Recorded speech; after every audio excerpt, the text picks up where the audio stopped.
Hey everyone, welcome back to the channel. If you're an Outlander fan, you need to sit down for this one because Season 8, Episode 7 just aired, and it is an emotional gut punch from start to finish. We're talking a shocking major death, a pregnancy reveal, a dramatic confrontation, and one of the biggest mysteries in the show's entire run finally getting answered. This is your full recap and ending explained for Episode 7, Evidence of Things Not Seen. And yes, spoilers are coming in hot, so if you haven't watched yet, go watch it and come back. I'll wait. Okay, so the episode opens in a surprisingly warm and hopeful way. We're at Fergus's print shop, and he's teaching his sons, Jermaine and Henry Christian, how to work the press. It's a beautiful scene. He's proud, he's happy, he's talking about the future. The pen is their sword. The shop will belong to his boys someday. But the show has been quietly building tension around this family for a while now.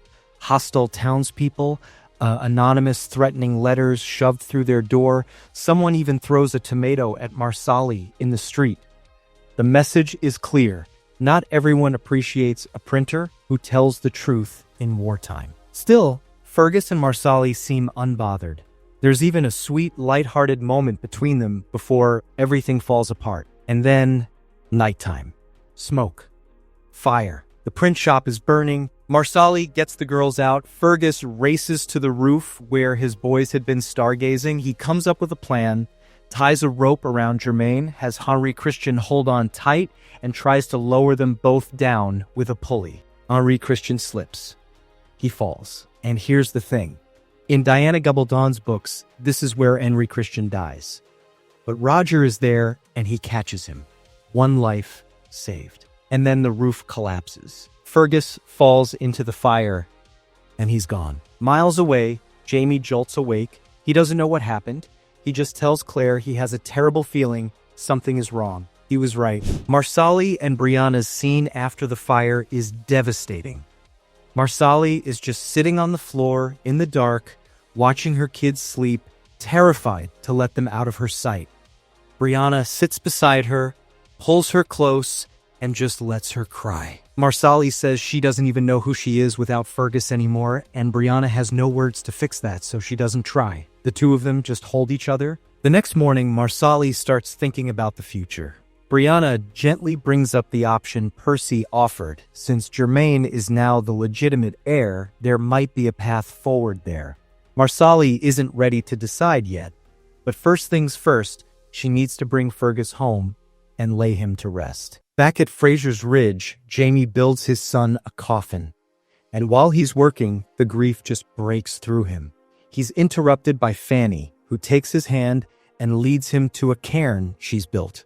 A memorial, so Jamie can visit Fergus anytime, just like he did for her when he built one for Jane. And then she calls him Granda. She hands him the last stone to place, and he does. And if you weren't already crying, you definitely are now. Let's pause here for one genuinely beautiful moment in an otherwise heartbreaking episode. After the fire, Brianna asks Roger a hard question. If she died, would he go back to the future or stay? Roger doesn't hesitate. He says he'd stay. Their whole family is here. They belong in this time. And then Brianna takes his hand and places it on her stomach. 5, not 4. 5. She's pregnant. And somehow, in the middle of all this grief, that moment lands like a ray of light. Meanwhile, we've got a whole separate emotional explosion happening with William and Lord John. William confronts Amaranthus about her role in covering up Ben's fake death. She pushes back. She couldn't stop her husband from making his choices, and everything she did was to protect her son. When Lord John walks in, William tells him the truth about Ben being alive. John is relieved, partly because his brother Hal is on his way to the colonies, and now John won't have to deliver terrible news. But the night isn't over. Percy stops by with intelligence about Richardson heading to Savannah, and then tries to bring up the romantic history between him and Lord John. One thing leads to another, and they end up kissing. Right as William walks back in, William is furious. He calls out Lord John's past as governor of Ardsmuir Prison, where Jamie was a prisoner, and implies there was something between them. Lord John scrambles to explain himself, but the damage is done. A lot of trust got burned in this episode, literally and figuratively. All right, the ending, this is the one you've been waiting for. The show has been hinting at this since the season 7 finale.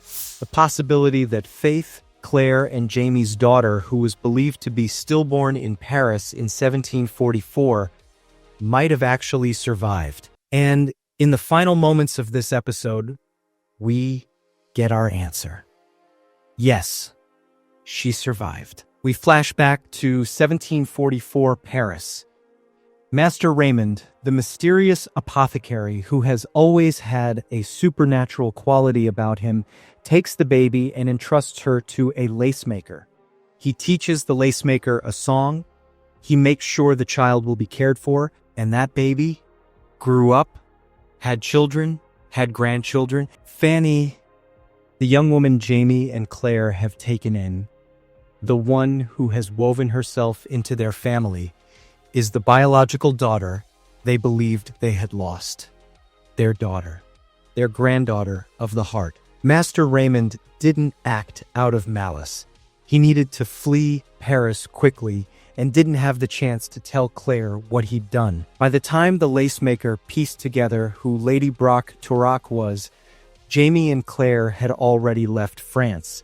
The timing just never aligned. And now here is Faith, Fanny, calling Jamie Granda, placing stones in a cairn for a man she sees as family, standing in the middle of this family she was always meant to find. It's heartbreaking and beautiful at the same time, and it reframes every scene Fanny has been in since she arrived. So that's episode 7, Evidence of Things Not Seen. A title that says everything, really. Faith hiding in plain sight. Grief that words can't reach. Love that doesn't need an explanation to be real. We lost Fergus. We gained the truth about Faith. And the Fraser family, battered and broken as it is, keeps holding together. Only 3 episodes left in the entire series. Drop your thoughts in the comments. Are you still processing this one? Because I know I am. If you found this helpful, a like and subscribe helps the channel out more than you know. I'll see you for episode 8. Take care, Sassenachs.